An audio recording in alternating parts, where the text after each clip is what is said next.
It's time to pick the ones to watch players for next season. We both drafted a 5-a-side team of players we think are going to take a step up next season. Let's go. So the way we're doing this, 5-a-side, like you said, we got one keeper, one defender, two midfielders, and a striker up top. Yes. Now, we're going to do keeper first, and I'm very curious to see who you have as a keeper because I'm looking at the keeper market. It looks cooked to me. It looks cooked. Well, it doesn't look cooked to me because I had two potential players on my head. One of them is kind of a little bit more risky, so I'm going to pick none other than Georgi Petrovic as my ones to watch as a goalkeeper, I'll tell you why. Why? 25-year-old Donnie, Yeah. Already some experience in the Premier League. We already know he played here and there for Chelsea. I thought he did well, bro. I'm going to keep it a buck. I was a little confused why Chelsea sent him on loan. Because he seemed like a promising player. And now he's at Bournemouth. Listen, Kepa's gone now. We already know how they revitalized his career.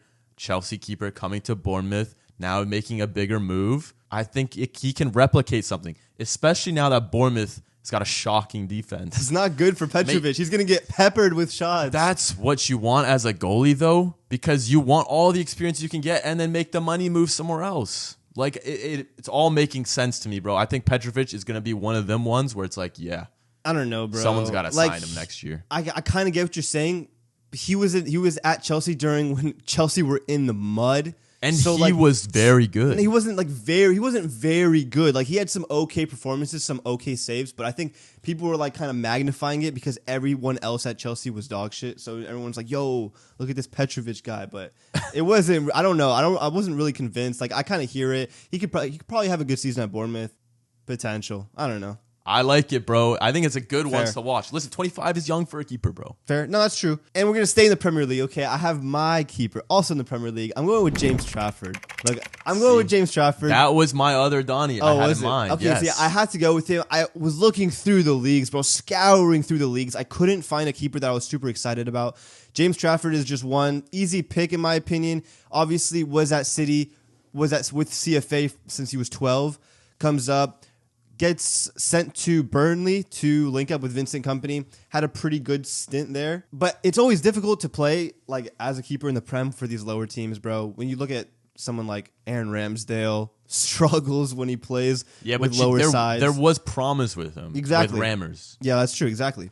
Did we necessarily see that at Burnley with Trafford? We did see it in glimpses. I mean, I think Burnley was that shocking. They were very bad, so it's hard to judge. It's very hard to judge. But he's young, coming back to City. That's obviously Pep sees something in him. He's obviously very good with his feet. Success with England U21s as well. I believe he was the keeper when they won the Euros. Yep. So, bro, he has promise. I think it's going to be a good season. And not only just because he's signing for City, Ortega's leaving. Ederson looks like he was 1 foot out the door. It looks like he's going to stay, but if he has 1 foot out the door, I think there's plans to perhaps maybe give Trafford some big games, bro. Get big minutes in the Champions League, in the Prem. Big season for him. There is potential for him to be the number one keeper. There is. But you just don't know at this point. That's true. So you can't, I hear it. Yeah, it would be a big jump up for him, I guess. But knowing Pep, I think he likes that. I think he likes Ederson still. Yeah, he definitely Ederson does. is definitely not the same as he was 3 seasons ago. So bit techy. It's a bit risky, but I'm putting my money in there. I'm putting my stocks in there, bro. All right, bro. We're staying in the Prem, bro. I'm not going to lie, because I'm so high on this guy. Yeah, defender. You're high on this guy. I'm high on this guy, bro, and I know it's going to be the easiest moneymaker next season. I'm going Jack Hinchelwood.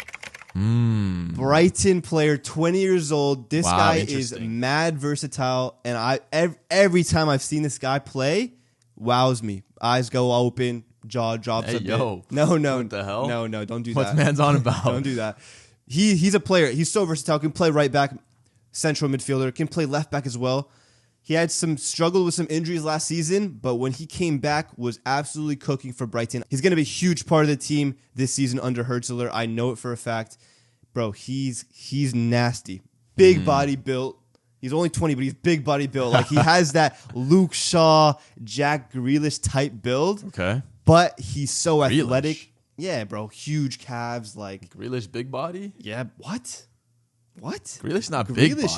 Grealish is big You dude. just put Grealish and Luke Shaw in the same sentence. I would say they're pretty similar. Like, what do you want about? big calves. One goes to Burger King, the other guy is a Gucci model, mate. Like, there's not the same type of. What? Nah, bro, come on. What do you want about? In terms of build, bro, like.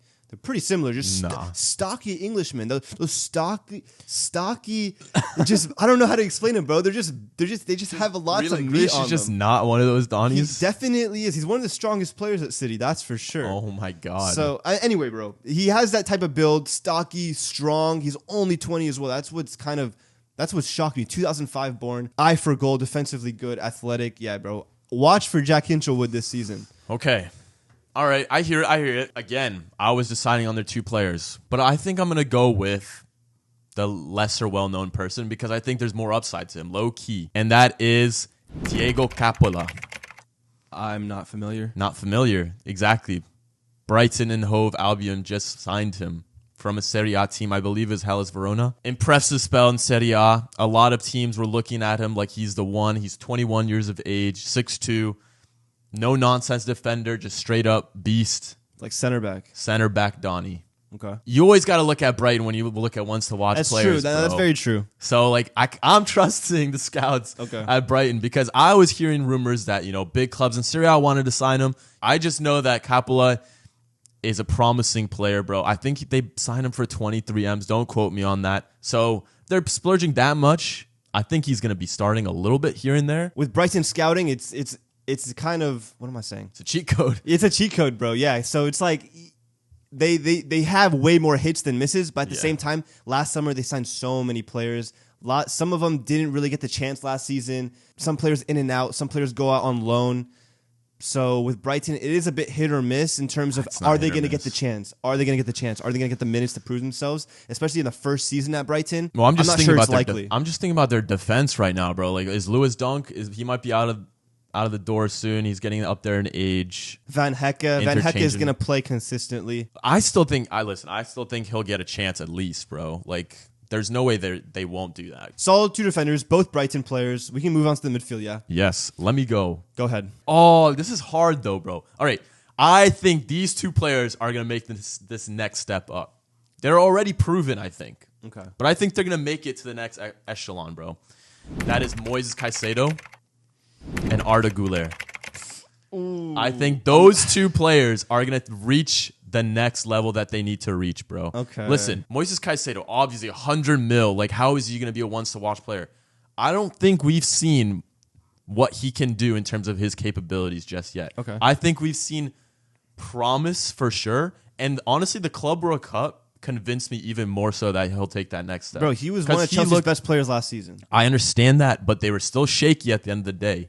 Whatever reason, the Club World Cup, he looked a different player than he was even for that season, bro. I just think he'll make that Conte-esque next level in which Chelsea paid 100 mil for. And then, of course, Arda Güler, bro. Yeah, no, this is the pick. I understand Caicedo because, like, he's showing improvement day by day. I can definitely see Caicedo taking a next step. Arda Güler, though, with what minutes, bro? What minutes? What minutes, bro? Mate, what are you on about? I think Xabi Alonso was very clear that he was going to use Arda Güler in a more midfield role. And that's what happened in the Club World Cup. And you saw him cooking a lot. He was trying to incorporate him as a Toni Kroos type of player, trying to be a playmaker in that role. That is lacking. Deep not midfield? not necessarily deep. I'm just saying, calling him Kroos then. That's insane. Well, Kroos is a playmaker, no?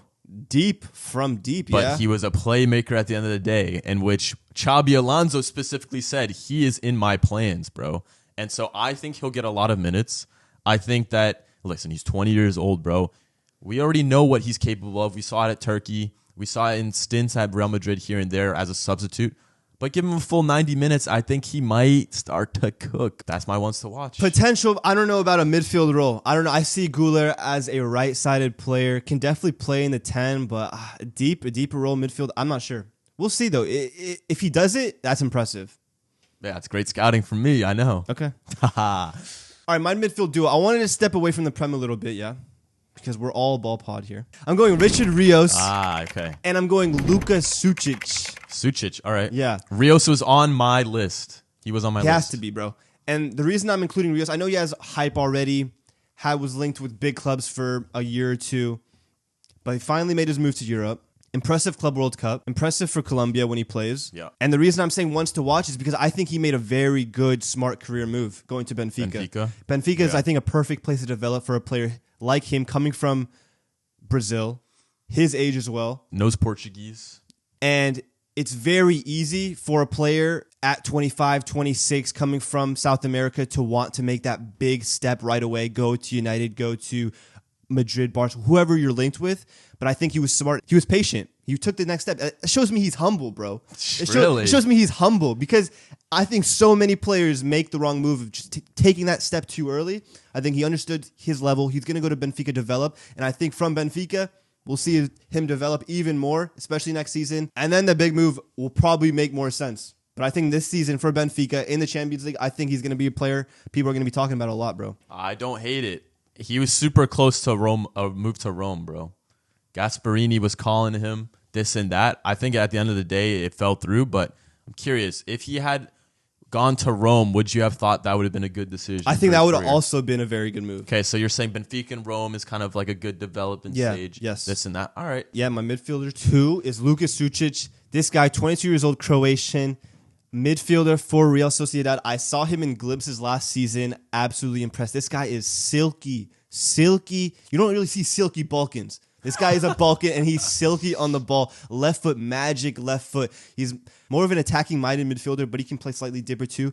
With Zubimendi leaving, more space in the midfield, bro. I think he's going to have a big role for Sociedad this season. And Sociedad's just one of those teams, bro, where they always just develop. Squad, they develop some class player every year or every other year. Some class player comes out of Sociedad. I think Luka Sučić next up. How old is to he? watch. He's only 22. Only 22. Came from Salzburg. How tall is Donnie? Is he a lanky? Is it Milinkovic-Savic? What are we talking about? He's not super huge. He's not super small. I think he's like 6 foot, 6'1". 6'1's pretty tall though. Pretty for tall. A midfielder. No. He's smooth and yeah, but he's no like De Catalare, bro. That guy's giant. So okay, yeah. So this guy is like little middle ground KDB type build. All right, left foot wand. Whoa, KDB build? We don't want a KDB burger build, bro. Let's chill out here. Shut up, mate. All right, so those are our midfielders. Let's move on to the last position, the striking position. Now, before you go, did you pick a true out-and-out striker, or are we incorporating wingers into this situation? I picked a 9. I wouldn't be mad if you picked a forward. I did not. I didn't pick a winger. Okay. I picked an out-and-out. A 9, bro. Okay. We're going 9 for 9 here. Let's go 9 for 9. 9 for 9. I think I'm going to win this, yeah? Get in the comments. Let us know who you think has a better 9 right now. We just talked about Rome. We're going to Rome. We're going to Rome. This guy... You have the same person, I think. That's why I put a short list. I have a short list. Now hold that, bro. I'm going to Evan Ferguson, bro. Okay, and I'm happy you didn't choose him because you better not choose him because I know you were talking shit about him in recent. Bro, we've had recent videos or off-camera conversations. You're talking shit about Evan Ferguson, bro. Mate, you're talking shit about him. The only reason I did that was because they were calling him like the next Wayne Rooney. They were calling him all this over. Bro. Listen, this is what happened, yeah? Evan Ferguson, rightfully hyped. Overhyped train went crazy. As someone who knows ball, I had to stop this train. It dips down, and now it's almost too low. So now I'm like, Now we're coming back up. We're coming back up because I saw what I saw at Brighton. 18 years old, bagging hat tricks in the Prem. Glimpse there, glimpse here. Obviously, wasn't starting week in, week out behind Welbeck, Joao Pedro, these type of guys. This guy is. Okay, what about West Ham? Brother.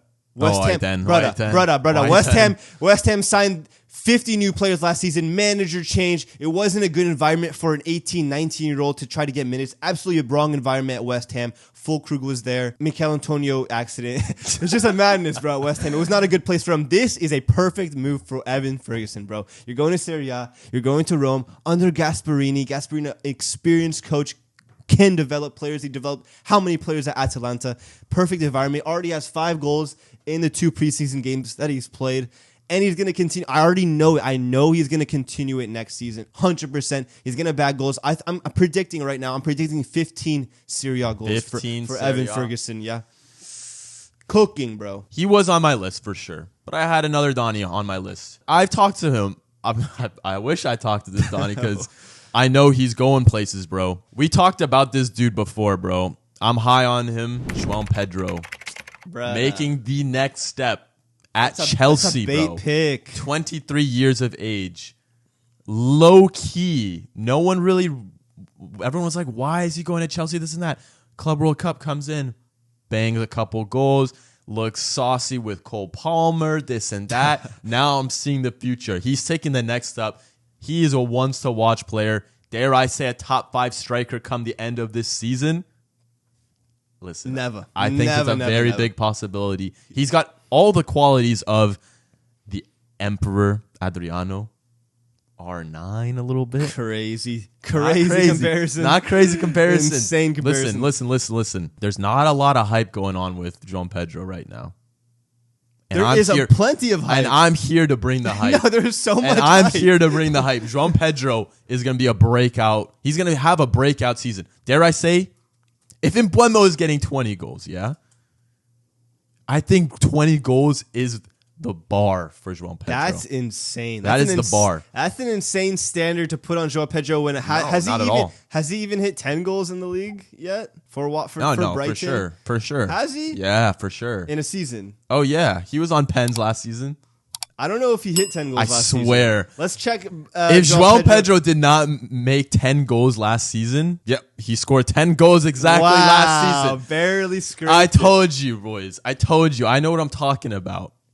Plus, he was injured as well. Allow it, fam. Allow it. That's true. That is my ones to watch, bro. Okay. I'm very stuck between this hype train that João Pedro has, rightfully so, balling in the Club World Cup, balled last season, and also the fact that Liam Delap needs minutes. Liam Delap will get minutes next season. Absolutely.